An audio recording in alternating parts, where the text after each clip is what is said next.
हमारे पास जो आखिरी बात लिखी है KW वाली, KW का नाम बताएंगे जरा मुझे प्लीज। या तो वाटर डिसोसिएशन कांस्टेंट या आयनिक प्रोडक्ट ऑफ वाटर, ठीक है। फिर मुझे KW का एक्सप्रेशन बताएंगे, इट्स H पॉजिटिव की concentration multiply by OH negative concentration. अब मुझे इसकी वैल्यू बताएंगे, 1.0 into 10 power minus 14 मोल का square DM minus 6 at what? This is the value at RTP। अब ये वैल्यू प्योर वाटर में है, ये वैल्यू इम्प्योर वाटर में है, ये किस में है? ये हर किस्म के एक्वियस सोल्यूशन में है।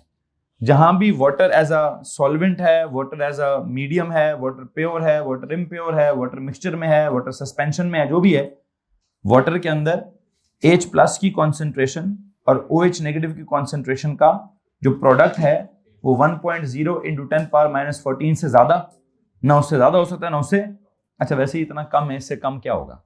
10 power minus 14 से कम, ये बहुत छोटी वैल्यू है, लेकिन जो भी है इससे ज्यादा नहीं हो सकता। आप चाहें तो उसमें नमक डाल दें, आप चाहें तो उसमें एसिड डाल दें, आप चाहें तो उसमें बेस डाल दें। हमें ना बचपन में एक बात गलत तरीके से पढ़ाई गई है, मैं थोड़ा सा उसको एड्रेस करता चाहता हूँ। हमें बचपन में कुछ ऐसे पढ़ाया गया है कि प्योर वाटर कभी भी आयनाइज नहीं करता, ठीक है, कि जिस वजह से हमने पढ़ा कि प्योर वाटर में से कंडक्टिविटी नहीं होती, या प्योर वाटर जो है वो उसके बीच में से करंट पास नहीं होता। हमने इस तरह से कुछ पढ़ा हुआ है, लेकिन अब चलो इस हद तक तो फैक्ट ठीक है कि प्योर वाटर में से करंट पास नहीं होता, या प्योर वाटर की कंडक्टिविटी बहुत लो होती है, इतनी लो होती है कि करंट शरण नहीं लगता। अच्छा, अब इसका यह मतलब निकालना कि प्योर वाटर आयोनाइज ही नहीं होता, ये हमने गलत मतलब निकाला है, ठीक है। या फिर एक और फैक्ट कि जी प्योर वाटर में जब आप नमक डाल देते हैं, या प्योर वाटर में जब आप कोई एसिड या बेस या कोई कंपाउंड डिसॉल्व कर देते हैं, आयनिक या पोलर जो भी, और तो पानी आयोनाइज हो जाता है। नहीं, पानी नहीं आयोनाइज होता, या पानी तब कंडक्टर बन जाता है। हमने दो फैक्ट्स को आपस में मिक्स किया हुआ है, जरा प्लीज उन दो फैक्ट्स को अलग अलग रखेंगे। पहली बात जरा सुन लीजिए कि प्योर वाटर में से बिजली पास नहीं होती, बिल्कुल सही है जी, नहीं पास होती। क्यों नहीं होती? क्योंकि प्योर वाटर जो है वो आयोनाइज नहीं होता। नहीं, ये जुमला गलत है। प्योर वाटर आयोनाइज होता है, लेकिन वो बहुत कम आयोनाइज होता है। क्या होता है भाई? प्योर वाटर आयोनाइज होता जरूर है, लेकिन वो कितना आयोनाइज होता है? इतना कम आयोनाइज होता है कि उसके अंदर कंडक्टिविटी नामुमकिन होती है, या यूं समझिए कि लो होती है, इतनी लो होती है कि महसूस ही नहीं होती। ठीक हो गया? अच्छा, अब ये कहना कि जी सॉल्ट वाटर के अंदर या एसिडिक सॉल्यूशंस के अंदर या बेसिक सॉल्यूशंस के अंदर वो इलेक्ट्रोलाइट्स होते हैं, हाँ बिल्कुल ठीक है। उनमें से बिजली पास होती है, बिल्कुल ठीक है। लेकिन ये कह देना इस वजह से कि उसमें पानी भी आयोनाइज्ड होता है, ये फिर थोड़ी एग्जैजरेटेड बात है। कि असल में आयोनाइज तो जो आपने नमक डाला है वही हुआ हुआ है, आपने आयोनाइज तो जो एसिड डाला है वही हुआ हुआ है, आयोनाइज तो जो बेस डाली है वही हुई भी है। पानी की आयोनाइजेशन जितनी पहले थी अभी भी उतनी ही है, वो चेंज नहीं होती। उसकी आयोनाइजेशन का जो कांस्टेंट है ना, जो वाटर की डिसोसिएशन का कांस्टेंट है, ये वाटर की जो आयोनाइजेशन का प्रोडक्ट है, वो चाहे प्योर वाटर हो चाहे इम्प्योर वाटर हो, वो चेंज वो 1.0 into 10 power minus 14 ही रहता है। तो प्लीज अपने इस ओ लेवल के इस एक पर्टिकुलर कॉन्सेप्ट को ठीक कर लीजिए कि जिसमें शायद ये समझाने की कोशिश की जाती है कि प्योर वाटर और इम्प्योर वाटर में फर्क क्या है। Pure water is not ionised and impure water is ionised. नहीं जनाब साहब, ऐसी कोई बात नहीं है। प्योर वाटर में भी क्या है? आयंस हैं। इम्प्योर वाटर में भी क्या है? आयंस हैं। और दोनों में वाटर वाले आयंस का प्रोडक्ट वो कांस्टेंट है। हाँ, एक फर्क है, वो जो इम्प्योर वाला है उसमें पानी के अलावा, पानी के आयंस के अलावा और बहुत से आयंस होते हैं, उनकी वजह से कंडक्टिविटी को फायदा मिलता है, या उनकी वजह से कंडक्टिविटी इंप्रूव हो सकती है। इट्स नॉट वाटर, वाटर का कोई लेना देना नहीं है इसके अंदर, ठीक है, कि उसकी वजह से कंडक्टिविटी को क्या होता है या क्या नहीं होता। मेरी बात आपको समझ आ रही है कि नहीं आ रही है? मैं कहना ये चाह रहा हूं कि दोबारा मेरी बात को और से सुन लीजिए। कंडक्टिविटी का ताल्लुक वो एक फिजिक्स की बात है, लेकिन कहीं ना कहीं यहाँ केमिस्ट्री में रिलेट होती है, क्योंकि हम physical properties of the compounds में बड़ा इंटरेस्टेड होते थे ओ लेवल में कि यार कौन कंडक्टर है कौन नहीं है, किस में फ्री इलेक्ट्रॉन्स हैं किस में फ्री आयंस हैं। तो बड़ी मुश्किल से बच्चे को समझाते थे कि भाई ये मेटल के अंदर फ्री इलेक्ट्रॉन्स होते हैं, ग्रेफाइट के अंदर फ्री इलेक्ट्रॉन्स होते हैं, लेकिन क्या नाम है उसका, सॉल्ट सोल्यूशन के अंदर फ्री इलेक्ट्रॉन्स नहीं होते, उधर क्या होते हैं? फ्री आयंस होते हैं। अब वो फ्री आयंस वो समझता था जी नमक के भी होते हैं और पानी के भी होते हैं। क्यों? उसको ना इलेक्ट्रोलिसिस पढ़ानी होती थी हमने, हमें गलत क्यों उसको समझा रहे थे, हमने क्या करना होता था, इलेक्ट्रोलिसिस जब पढ़ानी होती थी तो उसके रिएक्शन में एक मसला होता था। कौन सा वाला? वो पता नहीं 4 आयंस मेंशन करने होते थे, ये नीचे है, ये रिएक्ट करेगा, यूं होगा, वो होगा। तो वो उस कहानी तक मैं भी चला जाऊंगा। किस कहानी तक जी? इलेक्ट्रिसिटी इलेक्ट्रोलिसिस में वाटर के आयंस को कब इन्वॉल्व करना है, कब इन्वॉल्व नहीं करना, इस टॉपिक तक मैं भी चला जाऊंगा। लेकिन मैं इसका मतलब ये कभी भी नहीं निकालूंगा कि प्योर वाटर जो है वो कंडक्टर इसलिए नहीं है कि उसमें आयनाइजेशन नहीं है, और इम्प्योर वाटर कंडक्टर इसलिए है कि उसमें वाटर की आयनाइजेशन है। दोनों में वाटर की आयनाइजेशन है, दोनों में वाटर के आयंस मौजूद हैं, और दोनों में वाटर के आयंस ना तो कम हुए ना ज्यादा हुए। वाटर के आयंस का product in any case, either it is pure water और it is impure water, that constant is always constant and it's always क्या इज नोन एज Kw, इस वैल्यू इज 1.0 × 10⁻⁻⁴। तो फिर आप कहेंगे सर जी फिर फर्क किस पे पड़ता है? हाँ जी, फर्क मैंने आपको लास्ट लेक्चर में की पढ़ाया हुआ है कि Kw में क्या बताया हुआ जी मैंने आपको, Kw का एक्सप्रेशन समझा हुआ है, Kw की वैल्यू समझी हुई है, Kw की एक इक्वेशन भी निकाली हुई हमने, वो pH प्लस POH = 14, और उस इक्वेशन को मैं भी यहाँ पे अप्लाई भी करने लगा हूं कि जब आपने एसिडिक सॉल्यूट, आपके पास 3 कॉलम्स बने हुए हैं जी, किस चीज के? आपने देखा जी एनी एक्वियस सॉल्यूशन को लेकर, एनी एक्वियस सॉल्यूशन में आपने 3 कॉलम्स बनाए हुए बच्चों। प्लीज बताइए पहले कॉलम की हेडिंग क्या है? एसिडिक सॉल्यूशन, क्या मतलब आपने पानी में क्या डाला है? पानी में एसिड डाल दिए। फिर दूसरे कॉलम में क्या लिखा हुआ है जी? Neutral salt solution.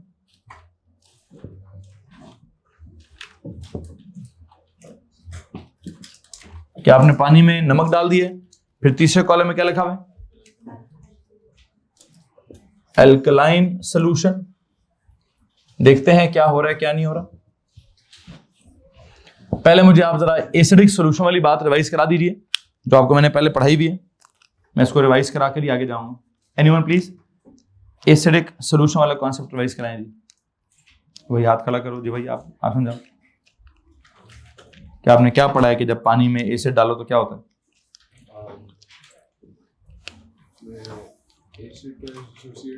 एसिड के आयंस एसिड पूरे का पूरा डिसोसिएट हो जाता है। फिर पानी का एक अपना तरीकाकार है, डिसोसिएशन का उतना ही होता है। मतलब आप ये कहना चाहते हैं कि HCl को अगर मैं पानी में डालूं तो HCl कैसा होगा? HCl पानी में कंप्लीट आयनाइज होगा। ऐसे ही इसको अगर आप एक्वियस लिखते हैं, इसको भी एक्वियस लिख दीजिए, इसको लिक्विड लिखिए, और इसको जो भी गैसियस लिख दीजिए। फिर पानी की आयनाइजेशन कैसी है? सर जी पानी की तो रिवर्सिबल होती है। जब पानी की रिवर्सिबल है, ये H+ एक्वियस है, ये OH नेगेटिव एक्वियस है, इसको भी बेशक पानी में डाल दें, पानी के लिक्विड को पानी के लिक्विड में, ऐसा कुछ होता है। अब यहाँ पे हो क्या रहा है?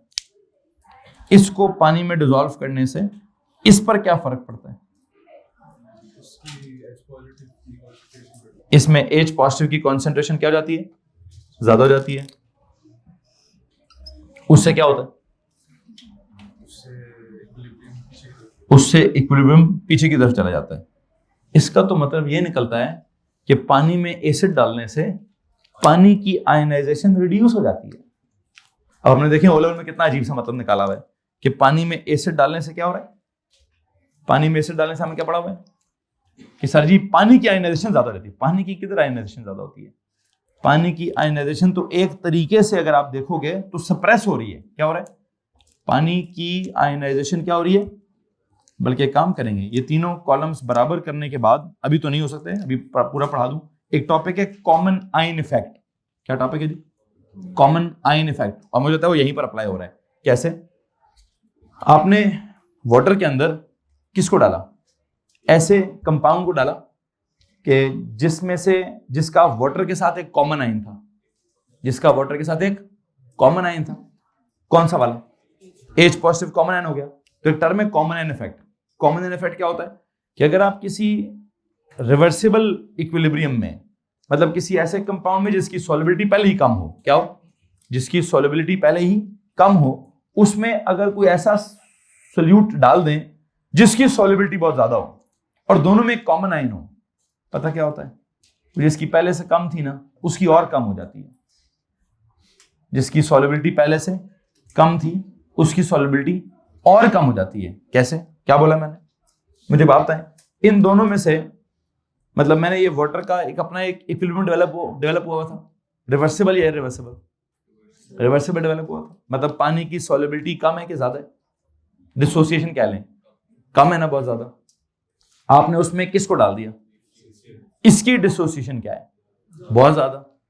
ये इतने कम डिसोसिएशन वाले सॉल्वेंट या सोल्यूशन में आप इतना ज्यादा डिसोसिएट होने वाला सोल्यूशन या सॉल्यूट डाल दें, उससे इस पे फर्क पड़ेगा कि इस पे पड़ेगा? इस पे फर्क पड़ेगा।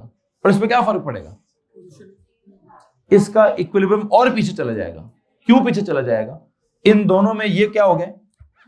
कॉमन आयन हो गया। और आपको मैंने कहा था अगर इस आयन की कॉन्सेंट्रेशन ज्यादा होगी है तो इसका कांस्टेंट डिस्टर्ब हो जाएगा। क्या डिस्टर्बेंस होगी इसका कांस्टेंट में? इसका कांस्टेंट क्या था? 10 पावर -14। मतलब इसकी कॉन्सेंट्रेशन इनटू इसकी कॉन्सेंट्रेशन इज इक्वल टू क्या? 10 पावर -14। अब अगर ये ज्यादा हो गया है, मैं कहता हूं जी ये हो गया है बहुत ज्यादा, जितना भी ज्यादा हो गया है इसकी वजह से, तो दिस इनटू दिस मल्टीप्लाई होकर जवाब 10 पावर -14 से बड़ा हो जाएगा ना। वो तो इक्विलिब्रियम नहीं अफोर्ड कर सकता। इक्विलिब्रियम कहता है भाई ये तो कांस्टेंट है, ये तो जितना है उतना ही रहना चाहिए। तो जिस लम्हे में आप इसमें HCl घोल रहे होते हैं, जब HCl घुल रहा होता है और ये ज्यादा हो रहा होता है, उसी लम्हे में ये इक्विलिब्रियम किधर जा रहा होता है? इस इक्विलिब्रियम की पोजीशन लेफ्ट पे जा रही होती है। किस खाते में? कि सर जी इसकी कॉन्सेंट्रेशन तो आप ज्यादा कर रहे हैं यार, इसकी ज्यादा होने से क्या हो रहा है? इसकी कॉन्सेंट्रेशन ज्यादा होने से पोजीशन पीछे जा रही है। क्यों जा रही है पीछे? ताकि क्या कांस्टेंट रहे, ताकि Kw की वैल्यू 1.0 × 10 पावर -14 ही रहे, इसलिए वो पीछे चला जाना स्टार्ट हो जाता है। लेकिन हाँ, अब होता क्या है, इधर मैंने कुछ आपको नोट्स लिखवाए हुए हैं, दिखाएं जी। इसके बाद क्या लिखा था आपने कि अगर इक्विलिब्रियम का पोजीशन पीछे चला गया तो हम इसका क्या मतलब निकालते हैं? हम कहते हैं सर जी अच्छा, इक्विलिब्रियम की पोजीशन पीछे जाने से क्या अभी भी इसकी कॉन्सेंट्रेशन को फर्क पड़ता है? नहीं सर, इसकी उसकी वजह से इतनी ज्यादा होती है कि इसको फर्क ही कोई नहीं है। लेकिन हाँ, इसको क्या हो जाता है?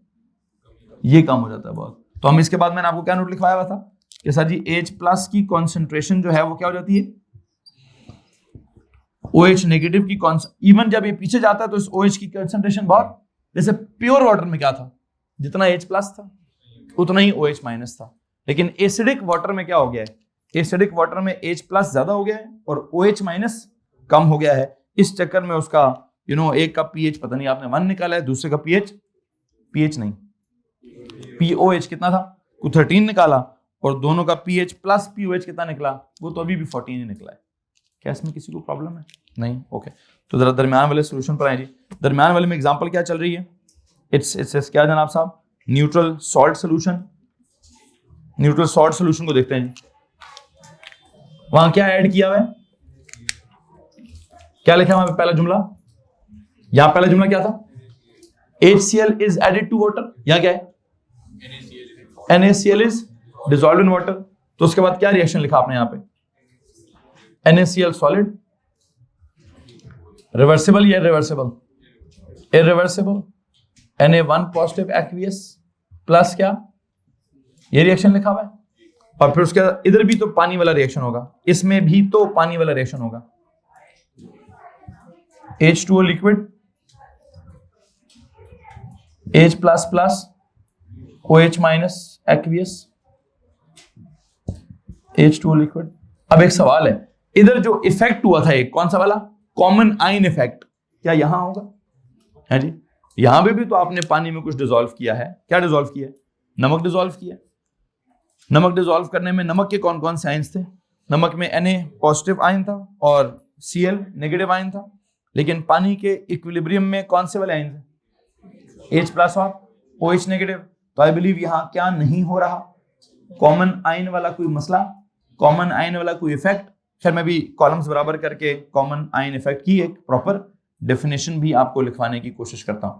जब वो इफेक्ट ही नहीं हो रहा, आई थिंक H+ और OH नेगेटिव की कॉन्सेंट्रेशन पे कोई फर्क नहीं पड़ रहा। अच्छा, तो आई बिलीव अगर H+ और OH नेगेटिव की कॉन्सेंट्रेशन पे कोई फर्क नहीं पड़ रहा तो मुझे क्या कह देना चाहिए, H प्लस की कॉन्सेंट्रेशन इज इक्वल टू क्या, OH नेगेटिव की कॉन्सेंट्रेशन। कितनी कितनी वैसे, कितनी कितनी, 10 पावर, ये कितनी होगी जी, 10 पावर -7 मोल पर डीएम क्यूब। यहां से कितनी है जी, OH नेगेटिव की कितनी है, वो भी 10 पावर -7 मोल पर डीएम क्यूब। यहां से जरा क्या निकालें, अगले स्टेप में तो क्या निकाला हुआ है, इसका बाद पीएच निकाला हुआ है, निकालें जी पीएच कितना निकलता है। सर जी इन बच्चों को प्लीज ऊपर भेजना यार, ये आप लोगों को रोजाना आपको बताना पड़ता है, इनको जरा नहीं ना दिया करें। कितना आता है पीएच भाई, इधर से पीएच इज 7, व्हाट इज इधर से पीओएच, हाँ जी वो भी 7, तो यहां पे भी इक्वेशन कौन सी अप्लाई हो रही है, pH plus POH is equal to 14। क्यों, बिकॉज बेटा जी के डब्ल्यू की वैल्यू कांस्टेंट है। वो क्या कांस्टेंट है, इसके नीचे भी आखिरी चीज क्या लिखी है, pH plus POH is equal to 14 and क्या, and K W is equal to 10 की पावर -14। बल्कि के डब्ल्यू की वैल्यू कहां मेंशन करनी चाहिए, यहां जब आप ये 10 -7 और 10 -7 तो इधर दरम्यान में लिखें कि के डब्ल्यू कितना है, 10 पावर -14 है।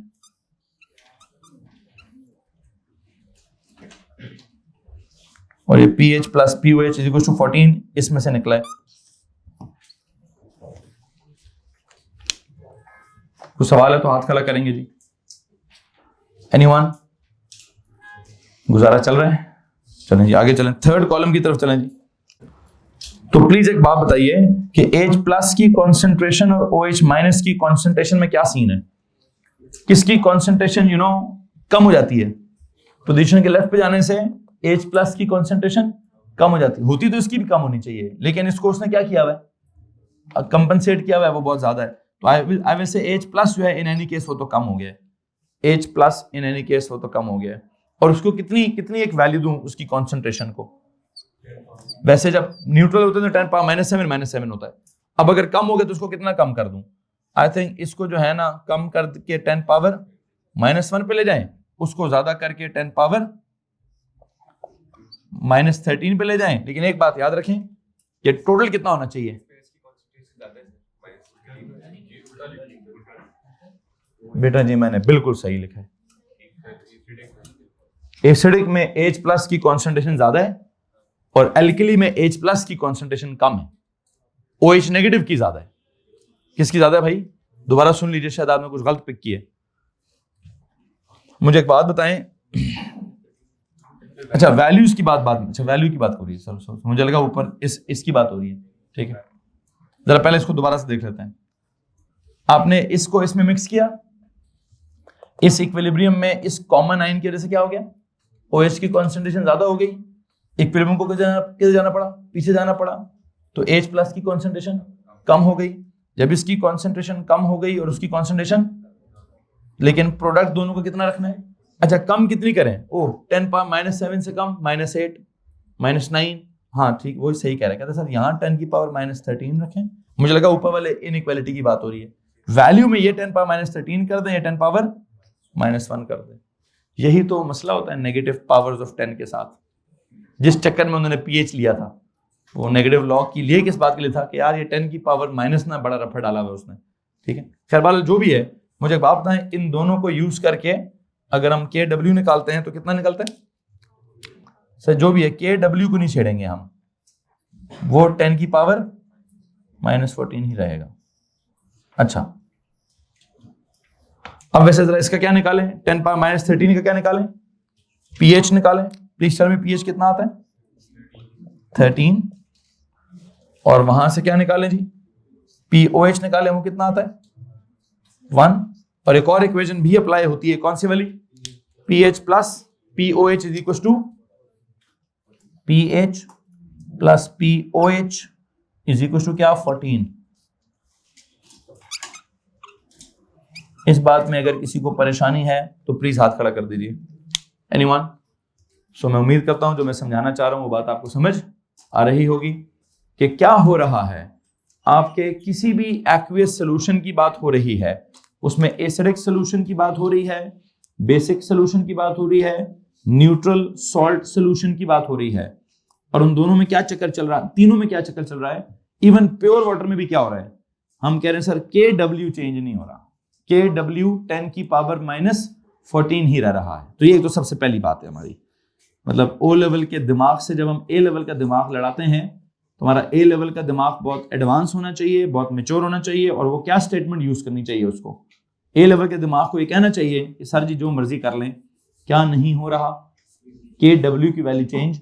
अब KW क्या होता है, is the ionic product of water, वो चेंज, वो क्या होता है, is the water dissociation constant, मतलब वाटर की जो डिसोसिएशन का कांस्टेंट है वो चेंज।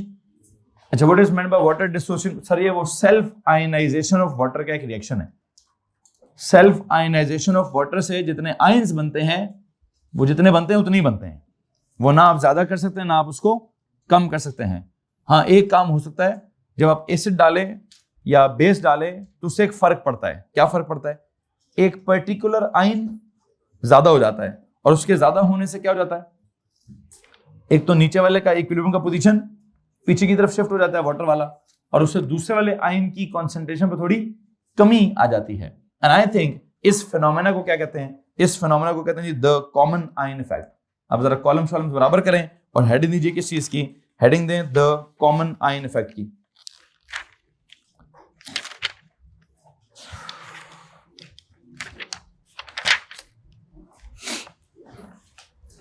हेडिंग दें जी द कॉमन आयन इफेक्ट की,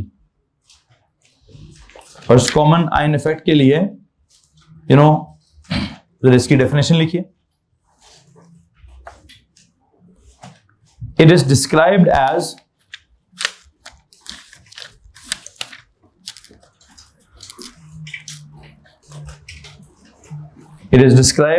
what? As the decrease. It is described as the decrease slash लगा के लिखें रिडक्शन, या एक और लफ्ज लिखिएगा suppression. Is defined as the क्या, डिक्रीज या रिडक्शन या suppression in what, in the, calculate करना है क्या, you have to calculate the concentration of H+ and then the pH values for strong acids, strong alkalis, weak acids and weak alkalis। क्या लिख रहे, क्या निकालना है, कैलकुलेट व्हाट। जरा सुनिएगा प्लीज गौर से कि मेरे पढ़ाने के सीक्वेंस में और सिलेबस की स्पेसिफिकेशन में क्या फर्क है। वो कहता है कैलकुलेट करें क्या, H+ की कॉन्सेंट्रेशन, और फिर निकालें क्या pH। किस किस के लिए, स्ट्रॉन्ग एसिड्स के लिए वो तो किया हुआ है, वीक एसिड्स के लिए वो भी किया हुआ है, स्ट्रॉन्ग एल्कलीज के लिए भी यही करिए। पहले स्ट्रॉन्ग एल्कली में क्या निकालिए, H+ की कॉन्सेंट्रेशन निकालिए, उसके बाद क्या करिए, फिर उसका pH निकालिए, उसके POH को खड़े में भेजिए। ये बात समझ आ रही कि नहीं आ रही, क्योंकि उससे पीछे हमने उस दिन पढ़ा था, उसने कहा था KB and the equation of KB will not be tested, KB को इग्नोर करें। मेरा तो कॉन्सेप्ट ये चल रहा है कि पहले हम क्या निकालते हैं, OH नेगेटिव की कॉन्सेंट्रेशन निकालते हैं। मतलब मेरा जो मैंने जो पढ़ा है, आई थिंक आपने ये फील किया जी, एसिड डिसोसिएशन कांस्टेंट में से वहां हमने कहा जी H+ की कॉन्सेंट्रेशन निकाल लेंगे, वहां से pH, स्ट्रॉन्ग का हुआ तो सीधा सीधा जाएगा, वीक का हुआ तो -log Ka इंटू एसिड की डिसोसिएशन का ऐसे हो जाएगा। फिर अगर मुझे अब एक सवाल आता है दिमाग में, प्लीज गौर से सुनिए। सवाल है, pH निकालना है सोडियम हाइड्रोक्साइड का, क्या निकालना है, pH निकालना है किसका, सोडियम हाइड्रोक्साइड का। अब सोडियम हाइड्रोक्साइड का pH निकालने के लिए जो मेरा दिमाग का कॉन्सेप्ट, जो मैंने अभी तक नोट्स बिल्ड किए हैं, वो क्या कहते हैं, सर ये लीजिए सोडियम हाइड्रोक्साइड है, आपको सोडियम हाइड्रोक्साइड का क्या पता चल जाएगा, OH नेगेटिव की कॉन्सेंट्रेशन पता चल जाएगी। अब उस OH नेगेटिव की कॉन्सेंट्रेशन से क्या कर लें, POH निकाल लेंगे। फिर अगर आपको POH पता चल जाए और वो क्या pH निकालना है तो क्या करें, सर 14 में से pH माइनस, मतलब POH को क्या कर लें, pH इज इक्वल टू क्या, 14 माइनस POH, तो आप ऐसे कर लें, ऐसे भी तो pH आ जाएगा। लेकिन मेरी स्पेसिफिकेशन ऐसे नहीं कह रही, वो कहते हैं जी आप H+ ही निकालेंगे पहले, चाहे स्ट्रॉन्ग एल्कली का सवाल क्यों ना हो, क्या ना हो, चाहे स्ट्रॉन्ग एल्कली का सवाल क्यों ना हो, आप पहले क्या निकालेंगे उसमें से। अब ये कैसे निकलेगा, कोई परेशानी की बात नहीं है। जो आपने pH plus POH equal to 14 में से pH को सब्जेक्ट बनाना है भाईजान, उसके ऊपर भी तो एक इक्वेशन है, H प्लस की कॉन्सेंट्रेशन इनटू क्या, इनटू OH की कॉन्सेंट्रेशन इज इक्वल टू क्या, 10 पावर माइनस 14। तो इसमें से अगर आपको OH की कॉन्सेंट्रेशन पता है तो क्या निकाल लें, H प्लस की निकाल लें। कोई बात समझ आ रही कि नहीं आ रही है भाई? हैं उसका क्या कर लें, वो उसका नेगेटिव लॉग ले लें, ठीक है। तो आई थिंक एक काम करूंगा, मैंने एक आपको न्यूमेरिकल कराने की कोशिश करनी है, प्लीज उस न्यूमेरिकल की तरफ जाते हैं। सवाल लिखें जी, find the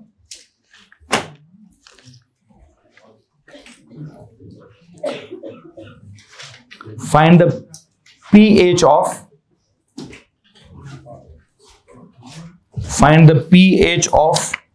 strong alkalis. Find the pH of strong alkalis like 0.1 molar NaOH solution, like 0.1 molar NaOH solution, 0.1 molar क्या, NaOH सोल्यूशन। ओके जी, अब जो मैंने भी आपसे कहा कि मेरे दिमाग में इसको सॉल्व करने के कितने तरीके हैं, 2 तरीके हैं, जरा उन दोनों तरीकों पे चलते हैं जी। 2 कॉलम्स बना लेंगे, बल्कि पहले एक जनरल रिएक्शन लिख दीजिए। किसकी बात हो रही है, NaOH की बात हो रही है। NaOH में क्या होता है सर जी, Na1 प्लस के सॉल्यूशन के आयंस होते हैं और OH1 माइनस के आयंस होते हैं। अब ये सॉलिड है कि जो भी है, अगर ये भी एक्वियस ही है, इसकी क्या कॉन्सेंट्रेशन थी, 0.1 मोलर, मतलब 0.1 मोल पर डीएम क्यूब। अच्छा,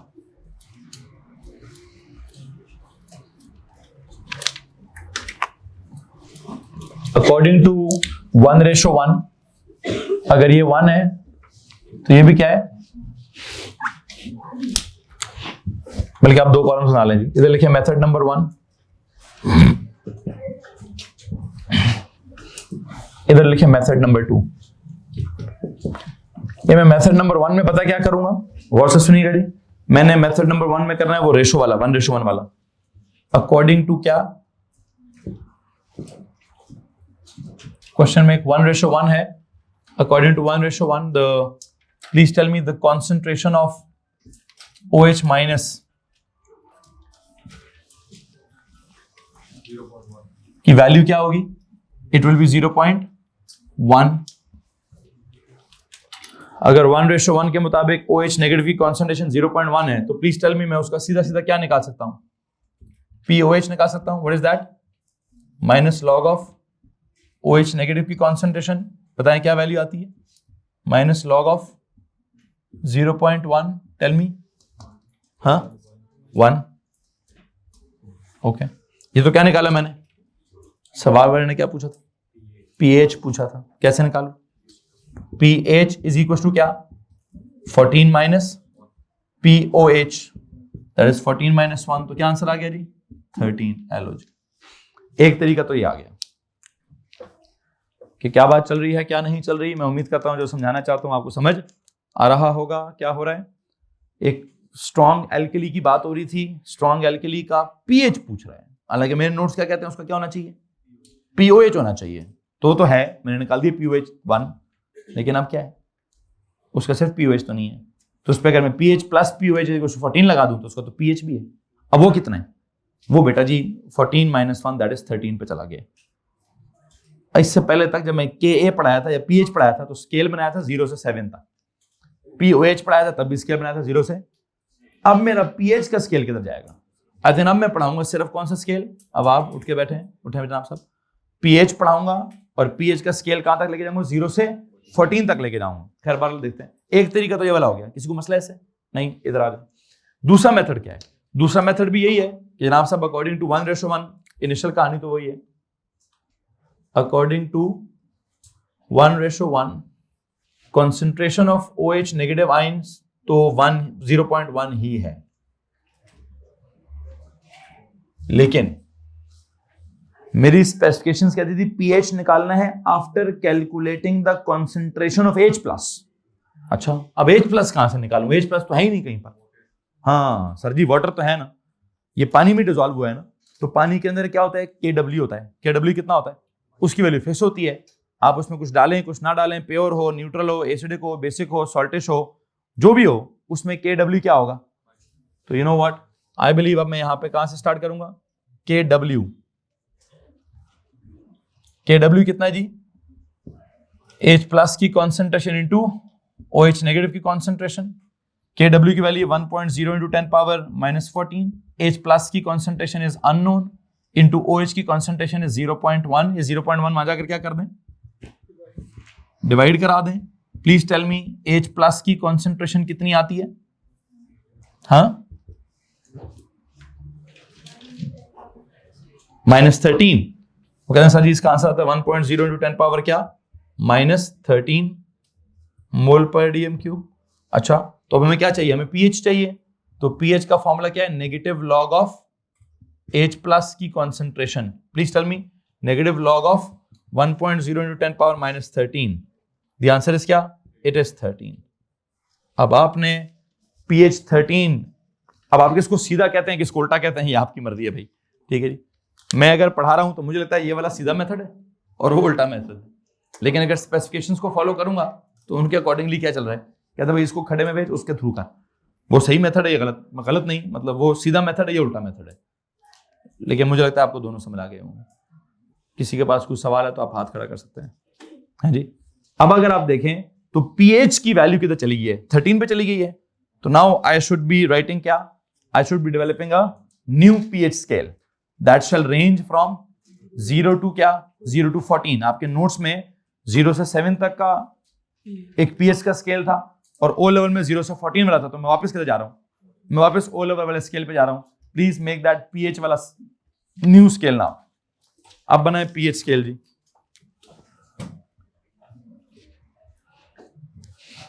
और अब वैसे अगर मैंने एक काम कहते हैं पीएच स्केल बनाया जी, इट रेंजेस फ्रॉम क्या? पीएच स्केल रेंजिंग फ्रॉम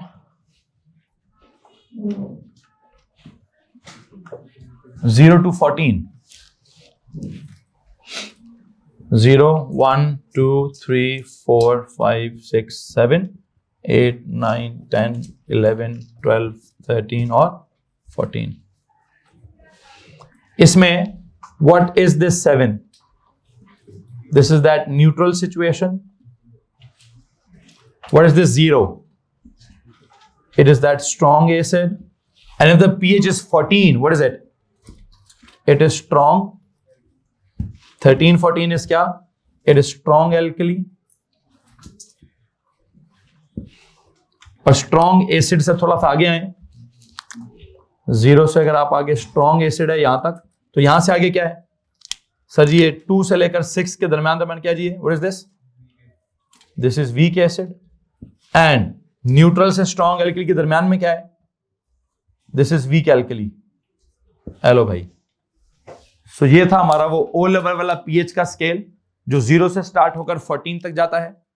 0 वाली वैल्यू आ जाती है स्ट्रॉन्ग एसिड की, 0 से आगे जाएं तो थोड़ा वीक होता जाता है, 7 पे जाएं तो न्यूट्रल हो जाता है, 7 से आगे ही पीएच को ही ले जाएं। हालांकि है कौन वो? है वो एल्कली। उसके अंदर है क्या? OH negative ions. उनका होना क्या चाहिए था? POH। लेकिन उनका डिस्कस क्या हो रहा है? पीएच। तो होने दें, समझ आ गया होगा आपको। ये डायरेक्ट तरीके से भी पीएच समझ आ गया होगा और ये वो क्या कहते हैं दूसरी तरीके से भी समझ आ गया होगा। यहां तक अगर किसी के पास कोई सवाल जवाब है तो प्लीज हाथ खड़ा कर दीजिए। एनीवन? नहीं? तो आई थिंक मेरा ये KA, KB और KW ये 3 टॉपिक्स जो हैं वो खत्म होते हैं।